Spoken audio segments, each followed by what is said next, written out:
YouTube! Amp! Well, that's pretty good, isn't it? Look, whoa, use my finger. Yeah, so I bought this a few months ago, maybe. I can't remember when. No, it's been sitting in my hall for a while. I got it really stupidly cheap because the guy who was totally honest about it said it cut out one time at a gig. So maybe it's not broken, maybe there's something wrong with it. So I was like, 50 watt.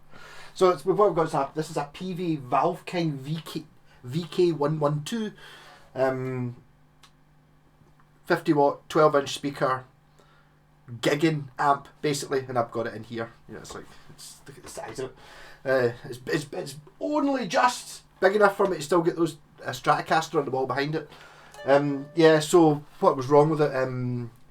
It was working great for the first night, and then I had it on. I tend to have my amp sitting on standby or sitting on, and then so I pick up the guitar and play.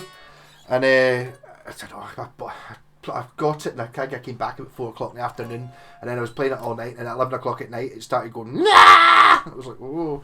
So I turned it off, and I noticed that one of the valves on the back was glowing red hot, red plating. And my thoughts were, oh, maybe it's just a couple of folks suggested just buy a new valve for it. But I was kind of thinking, I don't want, if there's something else wrong other than the valve, I could buy a new valve, put new valves in it, and then they get blown up as well. So I've lost, I don't know how much valves cost for it. Probably not, I wouldn't imagine it would be cheap. So I took it into Fretronics in Glasgow, who's in C&C Music. He's got a wee unit thing kind of in the shop. Used to be an acoustic room at one point. To sort it out, and it was a capacitor somewhere, and he explained it to me. And it was like, I tried not to do the glazing override thing. Listening to him, it's instead of one of the plate, there's a thing that's meant to be minus 50 volts that goes into the valve, and then next to it there's another thing that's like 300 volts, and there's a leaky cap between them. So instead of the middle of the valve getting minus 50 volts, it was getting like plus 50, which was because it's a red plate. So now it's all fixed and all serviced, and new tubes, JJ tubes, and electro harmonics are in it. So now it's working, although I now paid, I think I still got it at a reasonable price. It was a gamble that I shouldn't have taken though, so I'm kind of going to learn from that a little bit, especially with one like that, because I paid peanuts for it. Actually, I paid more than that than I did for the wee Blackstar HT5. So I was thinking last night, I was still reeling a little bit at how much it ended up costing, because I wouldn't have bought it if it had been, the price it should be. It's like, but now it's on, so I'm not even using the 3x12 cabinet, I'm just using the internal 12 inch, giving it a blast. And last night it was very much a case of, right, we'll have to sell it to recoup my money and stuff like that, because I've bought a few amps recently. I've bought that, the small version, 5 watt version, and the Blackstar HT5. I was like, right, well, 2 of them have to go, so basically I could sell 2 and keep 1 sort of thing. And I was thinking, well, I'll keep the Blackstar and sell the 2 Peaveys, but I'm not sure. This seems awful. It's a bit big for in here, to be honest. Really, it starts to sing when you turn it up. And I tried it out last night. It was like 10 o'clock at night. You're sitting there with the volume really low, and it's as soon as you turn it up to until the actual amp's on properly, it does something else. So I'm using my Roadster, prettiest guitar in the universe. It's got 2 channels, so I suppose, can you actually see? You can sort of run. So we've got like 2 inputs, the high and the low. I just did a video for a BC Rich Warlock, which had active pickup, so I used the low input. I'm using the high now. We've got the clean channel, which has a bright switch, and that's just a channel select switch. So we've got volume, bass, middle, treble on the clean channel. What more do you want? And then there's a lead channel, which is gain, volume, bass, middle, treble, and it's got a volume button and a boost gain button. And then there's a reverb, got an effects send and return on the front. It's also got a dial on the back of this, which I'm not going to, the lead for the camera's not long enough, that makes it go from class A to class AB. Yeah. no wattage reduction things, which, to be honest, I think if it had had one, I'd probably, it's 50 watt. If you could turn that down to 20 watt, but no. So here we go in clean. Single coils. It's got reverb on it, so.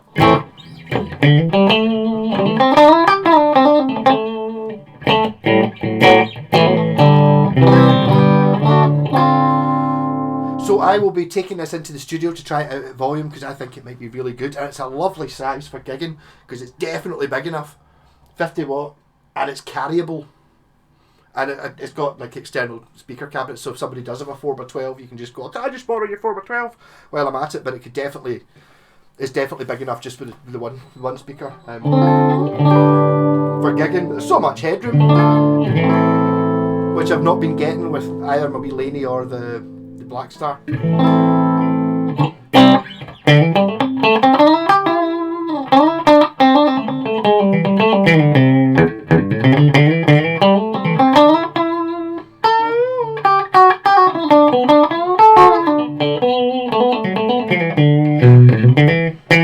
bright switch, which I always had on the Laney. Woo! That'll take your head off.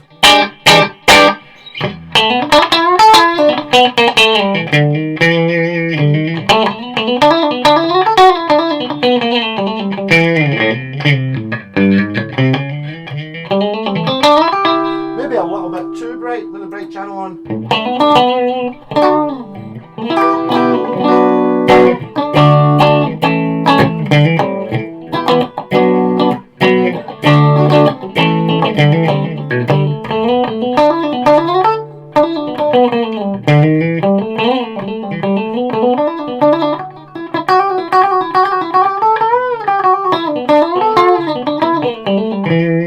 To be honest, I'm not sure if this video will ever go out. I'm just trying out the amp to make sure it's working and see what it does for myself. So maybe if there's a quiet day or a mill or something, which I might be because I just got a booster thing from the vaccine, so I might be by tonight I might be a little bit out of it.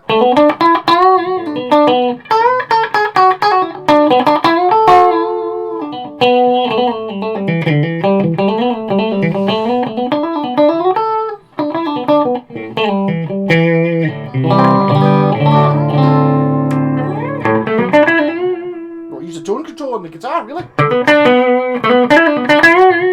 Tone controls work. It's not a tone control, that's a volume control. That's a tone control. So the tone control does work on this guitar, not that I've ever used it. So I put it in the middle.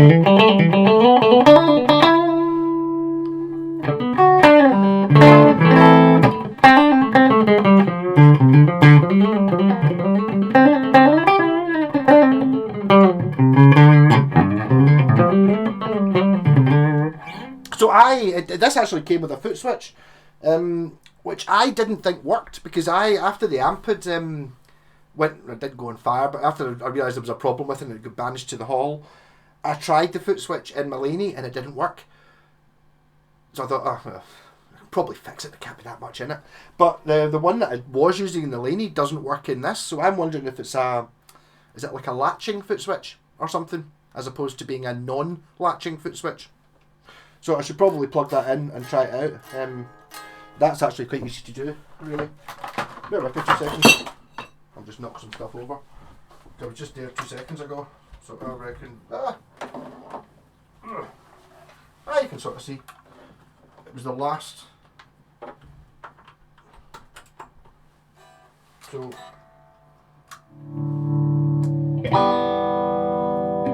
Boosting channel. Maybe you got to press it in.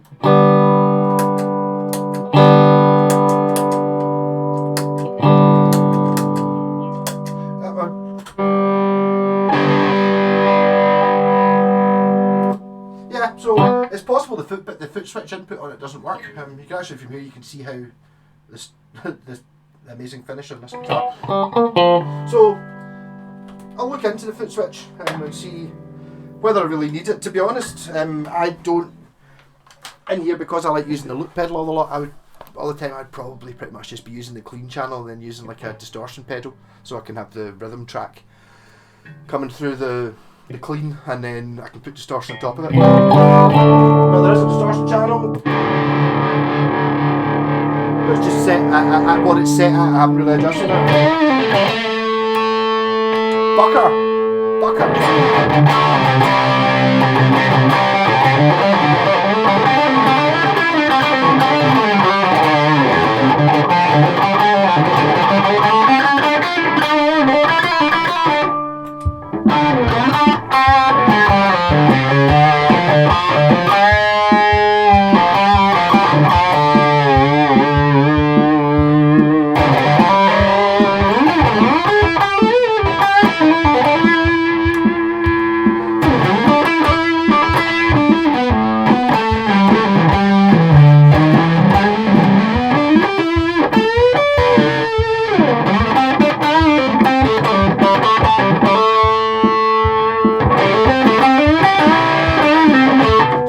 See how high the gain goes, I think. Maximum gain.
Boost gain off.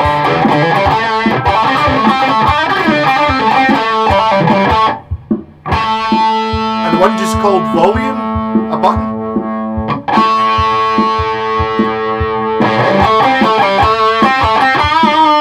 Don't know what that was.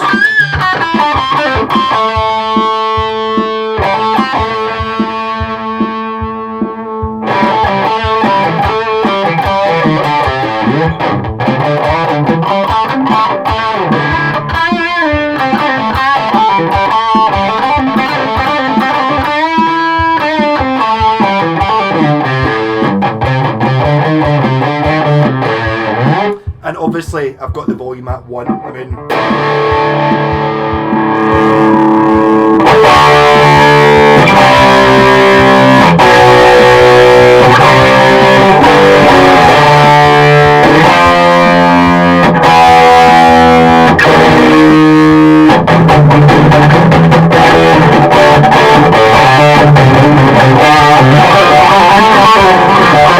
oh, it sounds good loud.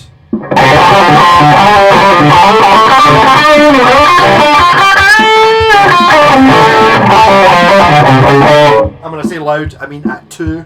I mean,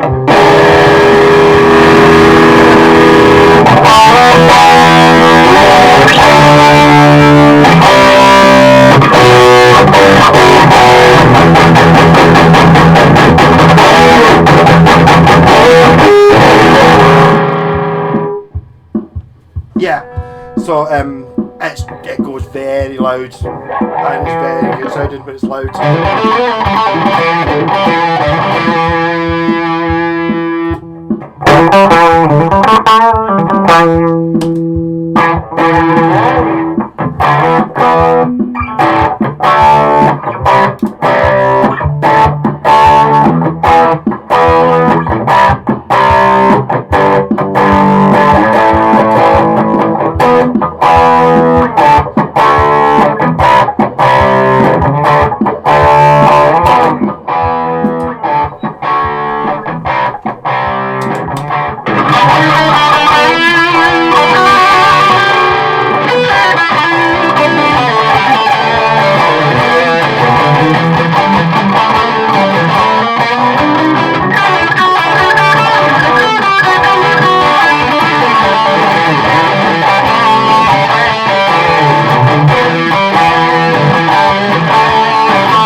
much I love that twin note fuzz pedal. It's not really a fuzz pedal, but wow, does it just seem to sound metal? My Sabbath sound.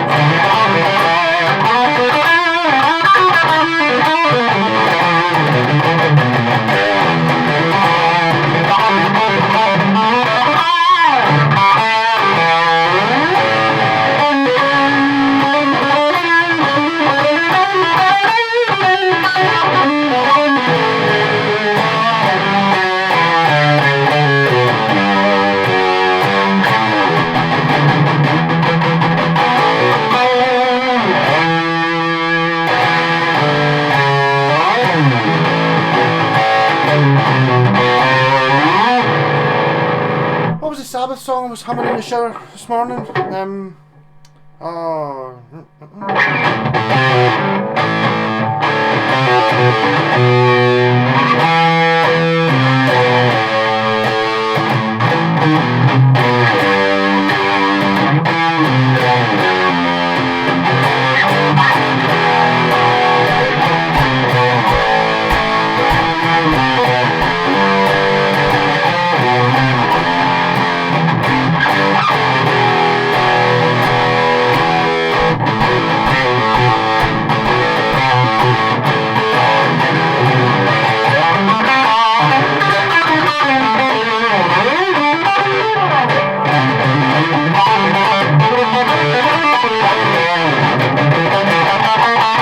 I really need to do some, try and learn something a bit more shreddy again. I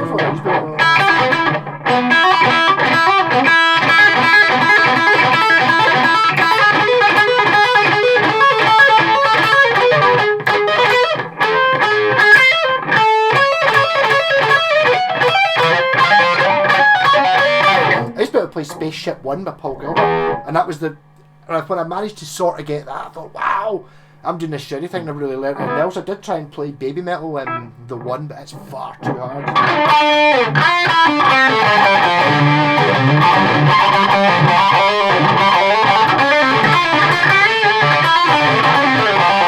So I've kind of already set what I'm doing the rest of today. The rest of the day I'm playing through this amp. Or this guitar actually.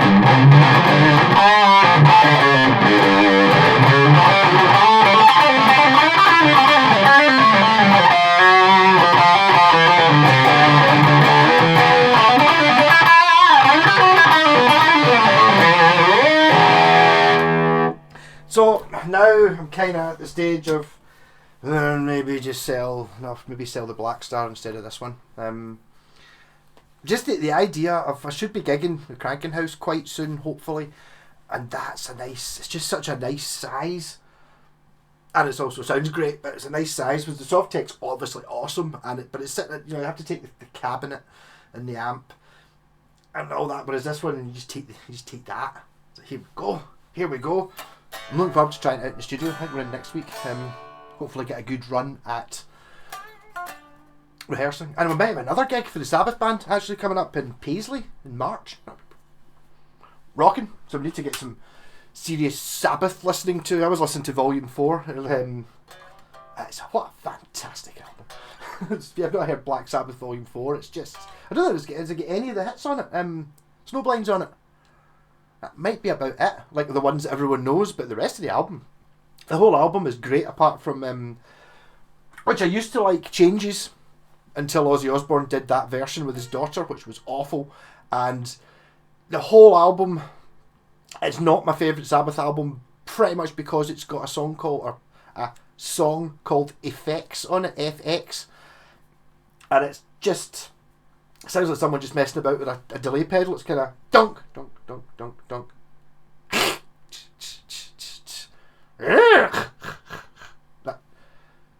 And then it's straight into, not got the distortion on.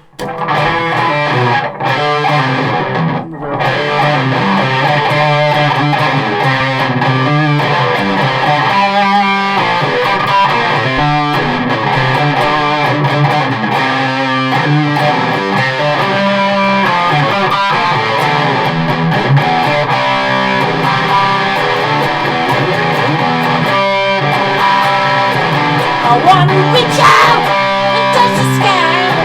I wanna get to fly. apparently John Bonham's favourite song. I used to play it all the time until Bill Ward stopped him.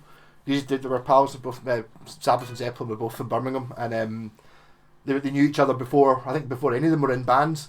And Bill Ward had to stop them doing it because John Bonham kept breaking his drums. But that was his favourite song. And to be honest, I think it might have been his favourite song, including all the Zeppelin songs. Rock on!